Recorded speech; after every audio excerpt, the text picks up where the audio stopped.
imagine you're little and you're doing all of these things that you love to do and you're geeking out on them. But what happens if you excel in more than one thing?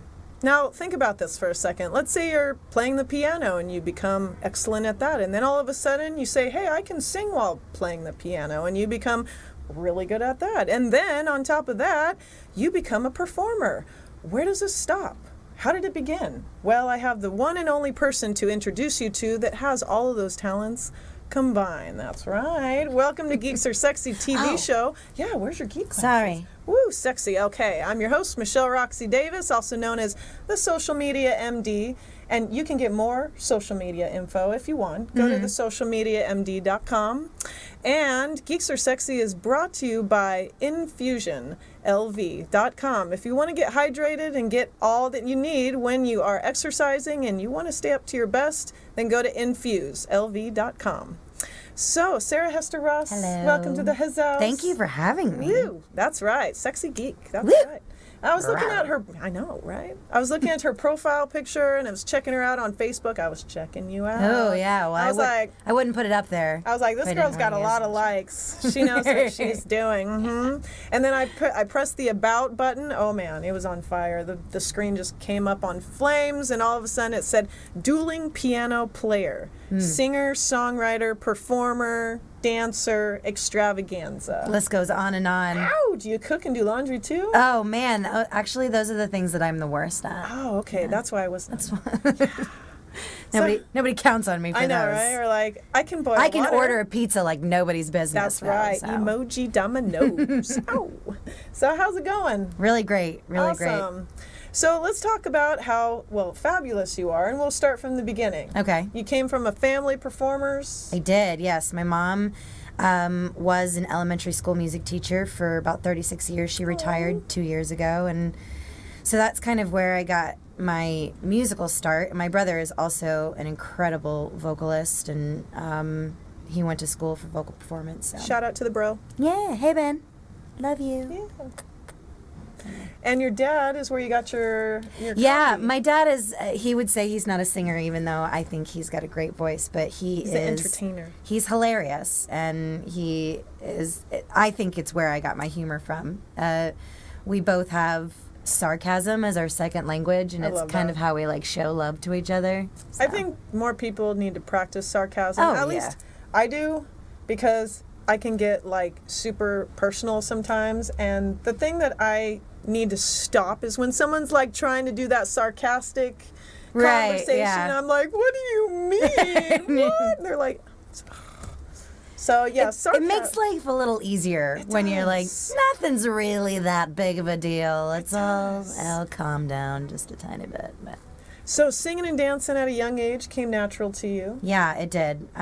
Mainly because of my mom and my brother. My brother taught me how to sing harmony when I was 4. So it just, the singing and entertainment avenue of my life just kind of like happened. I love it. And you went to college, went to university for it? I did. I went to Southeastern University for vocal performance. Ooh, yeah. And then how'd you get to Vegas? Vegas, I was in a touring show called The D Word, a musical. It was written by the original writer of Menopause the Musical. Oh. And so we were doing a tour, and we did a 3-month sit down here in Vegas at the LVH, which is now the Westgate. Mm-hmm. And I went back to Florida after those 3 months were over, and me and my boyfriend were dating long distance. Hi, Andrew Freeman. Yes, Andrew Freeman of Raiding the Rock Vault, Last in Line. Yes, please look him up. Yes. He's quite a doll. But we were dating long distance, and I was like, why am I doing this? I could work out there. And so I literally sold everything I had in my house. I packed everything else that I owned in my car, and I drove cross country. That's hot. I love that. Deuces, Florida. Woo! It was kind of like the beginning of like a Lifetime movie. Yeah. The rest of it's not that interesting, but and now 4 years later? 4 years later, here I am. Here you are.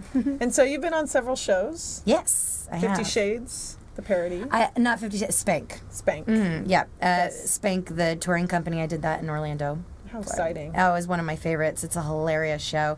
50 Shades, I would love to be on that show. So if anybody's watching and would like to give me an in on that. I've seen the show. It's hilarious. Hilarious. I have some friends that do it as well. So Let's talk about performing. Not only dueling piano. Tell me what that's like. Dueling pianos is a concept of two pianos, and it's an all-request show. So you have an audience requesting usually top 40 music from the 20s to now. And why I look at, like, when she goes in to perform, she has no idea what she's going to play or what she's going to sing, and you know over 300 songs. By memory, I have about 300 songs. With technology and, my iPad and stuff like that, I could probably do another 300 more by looking up the music. Yeah, it's pretty cool. What I love is, like, it just comes naturally to you to be able to play and sing and harmonize at the same time, and it's all just free-flowing, where with me, I'd be like, okay, damn it, gotta press that in. Yeah. Well, it did. Obviously. The piano is not so natural to me. I had to work very hard, and I'm still... some of the people that I play across from, because in dueling pianos, it's dual, so I always have at least one other partner that I'm playing across from. Right. Most of the time, they are phenomenal piano players. I would not call myself a pianist. I'm an entertainer that has taught myself how to play the piano well enough where people who don't play the piano don't know. So. And one it's of the all things, smoke and mirrors. Smoke and mirrors. One of the things I love is that you're an extrovert. I'm an introvert. Really? Yeah. Okay. I know it's kind of unusual that I'm a broadcaster being an introvert, but as an extrovert, you don't get nervous on stage. I get nervous beforehand, especially when I'm doing like the improv thing and not knowing exactly what's going to happen. But when I'm on there, I think it's because I have very little pride, and it's like, whatever happens, go with the flow. What does it really matter? It's sarcasm language. If I make a complete fool out of myself, people will laugh. Right, and it doesn't really matter one way or the other. So, and that's kind of the way that I live my life as well, which helps. You just go with the flow. Yeah. No expectations. I try. You try not to. I try not to. Right. I like the geek glasses on you. I know. I know that. Pushing that. Yeah, I like that. Ugh. Yeah. But everyone wants to know where you're performing, especially me. Okay. Because, I'm the most important person in this room that wants to know. You are. I am. The most important person. Thank you. So where are you performing at?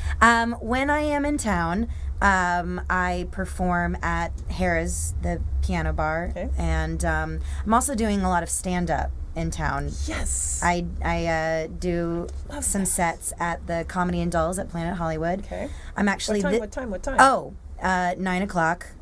Okay, Wednesday. This weekend. No, I don't have any booked dates there right now. I was there this past Wednesday. Okay. This weekend, tonight and tomorrow night, I will be opening up for the Tommy Llama comedy show at the LA Comedy Club. Man, that is so fun. And that's at 10 o'clock. And even if you don't come to see me, come to see Tommy. Yeah. His show is very funny, very, very unique. So it should be a good time. I'll be there all weekend. So I'm just so intrigued because that literally is like one of my biggest fears is standing up in front of a big audience. I know. And trying to make them laugh just going off on a cuff. Yeah. And I'm a little different because I'm a musical comedian. Okay. So all of my stuff is original comedy songs that I play on my guitar. Yeah. You want to sing something real quick? That's okay. We don't. A la di da da da da da da da. That's not. I don't know. That was good. Yeah, I know, right? I think you nailed it. You did. I did. You did. AGT, you got her sold. That's what I'm saying.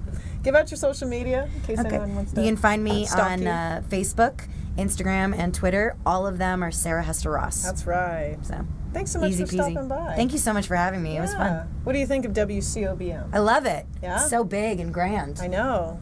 I feel like one day you should have your own show where you're dueling your piano comedy shtick.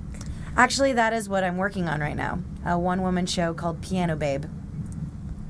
Here. I'm saying, just think about it. I'm thinking it right now. Oh my, I don't think too often, but now is geeking out. Watch out. Well, I hope you guys have had a great time hanging out with us. Hey, don't forget, be safe. It is the weekend. And don't forget also that Geeks Are Sexy is live every Friday, 4 to 5 p.m. right here at WCOBM.com. Jen Zen, shout out to you, girl. Thanks to the live chat. I'll see you at the garage sale tomorrow. Yeah. Ooh. Woo. Yeah. Garage sales. I do too. All right, everybody. Have a great weekend. We'll see you next week. Okay? Bye.